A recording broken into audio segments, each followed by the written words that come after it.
দেখবেন যে যত দায়িত্ব নেবেন পরিবারের, যে যত পরিবারের দায়িত্ব নেবেন, আল্লাহ তাআলা আপনার উপরে ততই রহম করবেন। আপনার রুজি রোজগারের সোর্স, আপনার রুজি রোজগারের মাধ্যম, রুজি রোজগারের রাস্তা আল্লাহ রাব্বুল আলামিন নিজে তৈরি করে দিবেন, নিজে তৈরি করে দিবেন। তো ইতিহাস আর আমি একটা কথা বললাম হয় যে এক ভাই আমার বলতেছে, এক ভাই ছিল, তার কি করছে, সে ফ্যামিলির বার নিয়ে আসছিল, অতঃপর সে বিয়ের পরে সেই ফ্যামিলির বার ছাইরা দিছে। বিয়ের পূর্বে যে সে একটা ফ্যামিলির বার নিছিল, একটা ফ্যামিলি পরিবারের বার নিছিল, এই বিয়ের আগে যে বারটা নিছে, বারটা নেওয়ার সময় তার দেখা যায় রুজি রোজগারের সোর্স মানে পন্থা অনেক ছিল, টাকা ভর্তি থাকতো সবসময় ব্যাগ। অতঃপর যখন সেই পরিবারের বারটা সে ছাইরা দিছে, বউয়ের ফান্দ পইরা সে আলাদা হয়ে গেছে, দেখা যায় তার যে ইনকামের সোর্সটা আছে সেই সোর্সটা আস্তে আস্তে কমে আসছে, সে নিজেই চলতে পারে না। আর দেখা যায় যে একবারে অসহায় অবস্থায় ছিল, কিন্তু তার কাঁধের উপরে দায়িত্ব অর্পণ করার পর ফ্যামিলি চালাইতে হয়, ভাই চালাতে হয়, সন্তান চালাইতে হয়। এই দায়িত্ব যখন কারো উপরে পড়ে, আল্লাহ তাআলা কুদরতি ফয়সালায় ওই যে লোকটির ভরণ পোষণের দায়িত্ব নিছে, সেই দায়িত্ব নেওয়ার কারণে আল্লাহ তাআলা স্বয়ং বলতেছেন, তুমি তাদেরকে দায়িত্ব নিছো, আমি তোমার দায়িত্ব নিয়ে নিলাম। সুবহানাল্লাহ।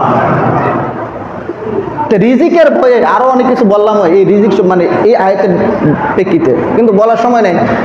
তো যেটা বলতেছি, রিজিকের বইয়ে আমরা আমাদের সন্তানদেরকে হত্যা করব না, রিজিকের বইয়ে আমরা আমাদের সন্তানদেরকে হত্যা করব না। আর যদি হত্যা করি তার হক নষ্ট হবে, হত্যা করলে তার হক নষ্ট হবে। এই হক নষ্ট যদি আমি করি, কাল কিয়ামতের কাঠগড়ায় আমাকে দাঁড়াতে হবে।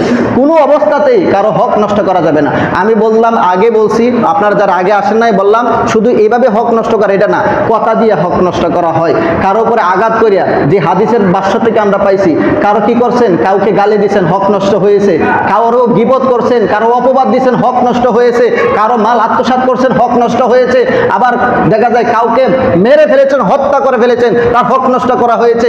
আবার দেখা যায় কারো উপরে তুমি বা আমি টর্চার করেছি, মেরেছি, সে মারের কারণে তার হক নষ্ট করা হয়েছে। আর রাসূল সাল্লাল্লাহু আলাইহি ওয়াসাল্লাম বলতেছেন, এই যে হক নষ্ট করছো, যাও কিয়ামতের আগে ওই হাসরের মাঠে দাঁড়ানোর আগে তুমি তার কাছে কি করে নাও, মাফ চাইয়া নাও, মাফ চাইয়া নাও। বা জুলুম করার অনেক পন্থা থাকতে পারে, যে যেভাবে জুলুম করি না কেন, ওই ব্যক্তি মৃত্যুর আগে তার কাছে গিয়ে মাপ চাইয়া নেওয়া। এখন বলবেন, তাই ওই ব্যক্তি তো মারা গেছে, মানে মাপ চাইবেন কিভাবে? ওই একটা পন্থা কালে আছে, তার জন্য মুনাজাত করেন, তার জন্য দোয়া করেন, তার জন্য সদকা করে দেন, খুশি হয়ে আপনারা মাফ করে দিব সেই ব্যক্তি। আর সেই ব্যক্তি যদি মাফ করে দেয়, আল্লাহ রাব্বুল আলামিন বলবেন, বান্দার হক আদায় করে ফেলাইছো, সে খুশি হয়ে গেছে, হাদিয়া পাইছে, কি পাইছে? হাদিয়া পাইছে, সে মাফ করে দিছে, যাও আমি তোমারে মাফ করে দিলাম। সুবহানাল্লাহ। আল্লাহ পাক রব্বুল আলামিন আমাদের প্রত্যেককে তৌফিক দান করুন।